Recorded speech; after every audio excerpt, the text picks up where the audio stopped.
Hello everybody, Mindy from Quilting Mayhem. Welcome back to another Kona block of the month. We're on November. We're almost to the end. We're so close.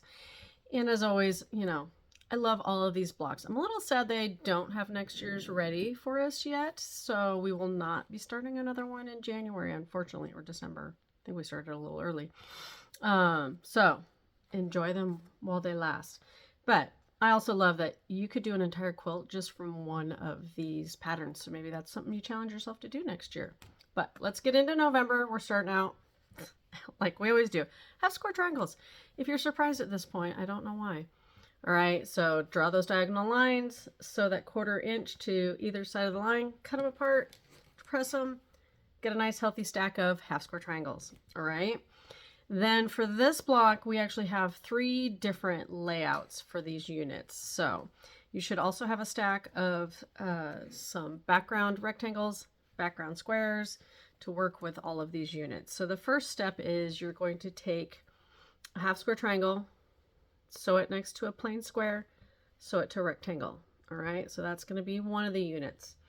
And we are doing 4 of these. All right, those are your corner units. Then we're taking 4 half square triangles, making them look like this. So they're kind of like a flying geese unit. So as you put each half square triangle together, make sure they make a big triangle with backgrounds on those corners. And then you're going to put 2 of them together, kissing at the point in the middle. All right.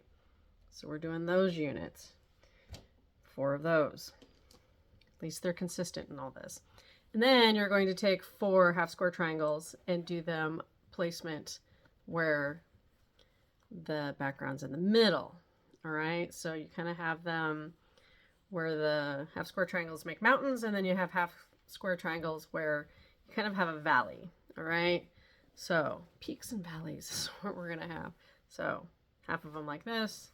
And then for this unit, we're doing this. So it essentially is making a square in the square. All right. Why didn't they just do a square in the square? Because we're working in charm packs. All right. That's the only reason. Otherwise, if it were me, this would be a square in a square. But they're working in charm packs, which made my life and hopefully your life a lot easier. And it just meant that we had to deal with a lot of these guys. All right. So then there's going to be only one of this unit because this is going to be the center of your square. All right. So I'm going to flip you around, kind of show you the layout, but that's what we're doing. So 4 units like this, 4 units like this, and then a center unit. Mix it up however you want. Remember, these are just what I have left of my square. So I don't have quite the color variety that I would like to have because that all went into my sample. All right. So we'll be right back. All right, so when you lay it out before you sew, because I do recommend that for you, those of you who especially don't like to go willy-nilly with your colors, lay it out so you get your darks and your lights where you want them. Remember that, see, I've already got like this one twisted. So try to lay them out so that when you go to put them together to sew, they're laying the way they need to be. Jeez, see? You can tell it's been a day. There we go. Looks much better. So you're going to make your flying geese looking units with that tip and the colors where they look like a mountain because your center one is the one that has that square and the square look. So thankfully there's only one of those units. I would probably just do that one first, get that done, and then make these units, these outer corners that have just that one half square triangle in them. And then you'll just put your solid next to it and that rectangle on top. Remember, you're using 1/4 inch seam allowance all the way around for the entire block. And then we'll put these together in rows. So I'm going to go make all these units and then come back to you guys. So not super complicated to make these. Just put them right sides together, do the 1/4 inch. Just remember when you go, especially like for these units, that you match up these seams and you pin them so that everything stays where the points match. All right. Okay, so for my beginners, I'll show you what I mean for the pinning. So sewed my half square triangles together, right? So we're going to take these seams, make sure those points are matching. We're going to line up. Now, pressing is up to you. It is a personal choice on how you press. I choose to press open because I just like that they're nice and flat when they come together. All right, you can choose to press directionally one way or the other. For this one, it really doesn't matter as long as you keep, like the top side would need to go to the left, the bottom side would need to go to the right so that they butt up and nest together is what people would call that. So butt it up. If you're super new, come match these corners, all right, and pin these two. This is what helps keep your block square, helps keep your quilt square. All right, because the more that things don't match up on the edges is where you get that waffly kind of waviness, and then your blocks start to kind of curve in different directions, that kind of stuff. All right, so start at the beginning, go to the end, keep the pins in until you go to sew. Please don't sew over them. You could break a needle, damage your machine.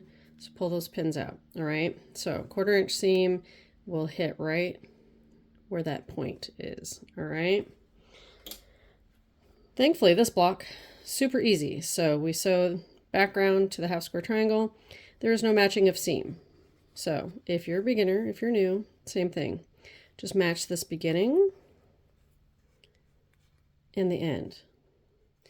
And I know it seems tedious. I know you want to just go to the machine, slap the fabric on top, sew it, and be done. But if you are a beginner, this is an important thing to get into a good habit.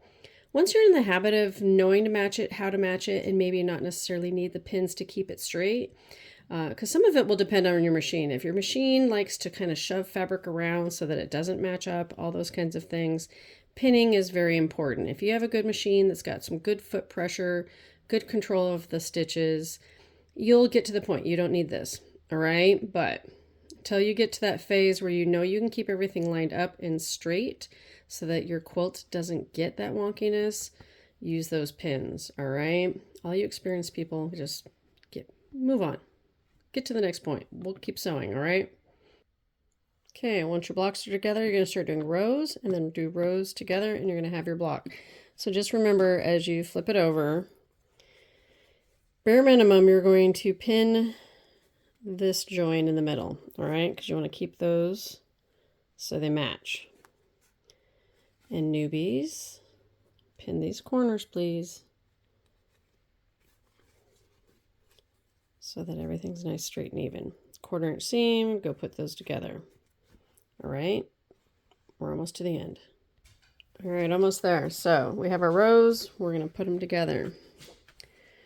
So just pick one side, go to the middle.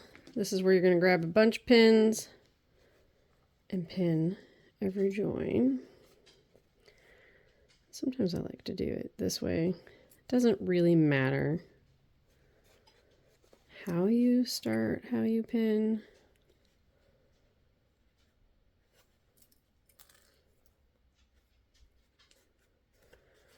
Then you can go back and do these. I don't know. Sometimes I feel it's easier to pin when you're doing these longer lengths. If you kind of do sections and then go back instead of having, you know, like all the pins on one side and the other side unruly. I like it mostly ruly. And then come into these. And once again, my beginners, please do the beginning. See, because if I left it here, let's see if you can see it. Like the way it naturally wants to lay. You see how it's a little bit off. And that's when quilts get out of hand, is if I left it the way it wanted to lay, it would not have a straight edge. So that's why you want to make sure the beginning and end stay together, okay, as straight as possible. So taking it to the machine, be right back. All right, everybody, there we go. November, look how gorgeous that is. All right, hopefully you had as much fun as I did. If you have any problems, questions, make sure you reach out.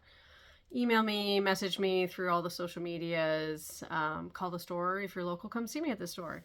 I will gladly help you if you have any problems, but hopefully it's been just easy peasy.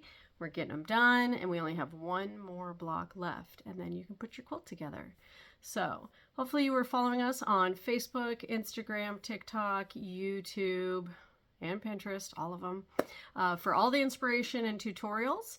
And I hope you have a lovely day. Keep on stitching.